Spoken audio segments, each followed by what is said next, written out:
Hey, welcome back to Jazz Hands Piano. Thanks so much for all the messages that you've sent. I really appreciate that. I'm really happy to hear that some of you are feeling the benefit of my videos, so I'll try to keep it up. Today's a really good day. I'm very excited because I'm starting this mini-series of videos for you. It's all kind of collected around one core idea, and you can read all about it in the notes below, but I'll be reading from that now, so please forgive if I'm not looking you straight in the eye at all times. From talking to my students, I've come to realise that applying the principles in online jazz tutorials to one piece of music can often be a bit disjointed. It often involves a great deal of detective work, sifting through YouTube or whatever, if you're trying to follow your own idea or your own thread. So while organising my own ideas for my students, I've discovered a really helpful way of bringing together under one roof is to use the same piece of music to collect the core concepts together in one place. By doing it this way, each new idea is a continuation of the last one, but within the same environment. This helps enormously with gaining a clear understanding of concepts, and it can save a lot of time too. I chose Autumn Leaves because it's a well-known and well-liked jazz standard that many of us know already. It contains many elements that I want to talk about: 2-5-1 progressions, an easy-to-follow strong song structure, one or two interesting challenges to keep us reaching upwards. I've put together a series of worksheets covering scales, chord work from the basic chords we know through intermediate work with extensions, alterations and substitutions, and then a more advanced discussion about upper structures. And on to soloing, which we can also study through compositional techniques. Autumn Leaves has a melody that's perfect for exploring compositional elements, such as sequencing, call and answer, etc. It's a good place from which to start talking about improvisation, its traditions, techniques and possibilities. Stravinsky is often quoted as saying composition is selective improvisation, and we'll see at close quarters how the two disciplines can work hand in hand. We'll explore chord tone theory as a basis for improvisation. It's just a fancy name for using notes of the chord as a focus for your own melodies. Chord tone theory is the origin of terminology like upper approach tone, lower approach tone, neighbouring tone, etc.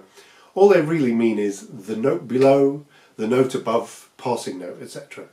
But I'll explain this in detail and share downloadable worksheets so you can play around with it, again with Autumn Leaves as the basis for doing so.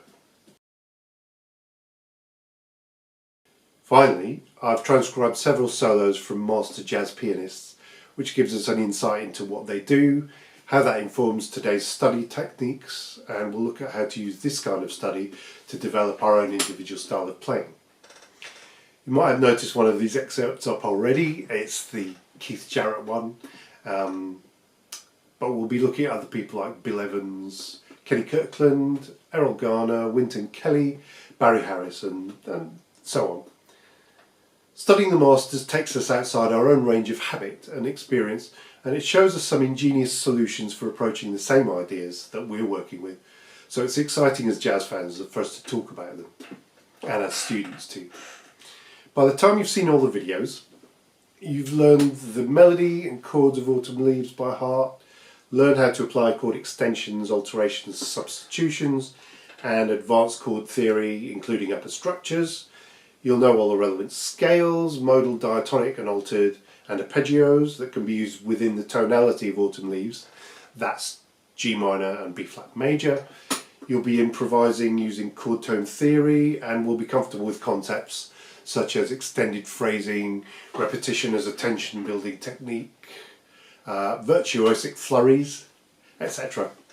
We'll also look at ideas developed by the bebop masters using lesser known classical harmony or modern classical harmony, which helps us to play out and otherwise create interesting twists, turns and tensions in our playing. But don't be fooled by a short video.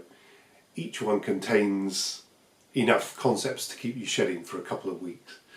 If you go deep on every concept we discuss, you could keep going for 6 months, or whatever. If you missed something the first time, don't forget you can rewind it as many times as you like. Do practice slowly and getting a high degree of accuracy before you speed things up. If you have any questions, please hit me up in the comments below. If you think I've missed anything out, please get in touch and I'll try to work it into another video. As always, if you like this video, please give me a thumbs up down there. And if you haven't subscribed, please consider doing so. Now, your first job is to learn Autumn Leaves. I'll attach my version, which has the melody, chords written out in dots, and the real book style chord symbols as well. So once you've learned that, not necessarily by heart, but I would say you should have a really good working knowledge of it before you move on to the next video. Then do move on to the next video. Alright, thank you very much. Look forward to seeing you on the next one. Bye now.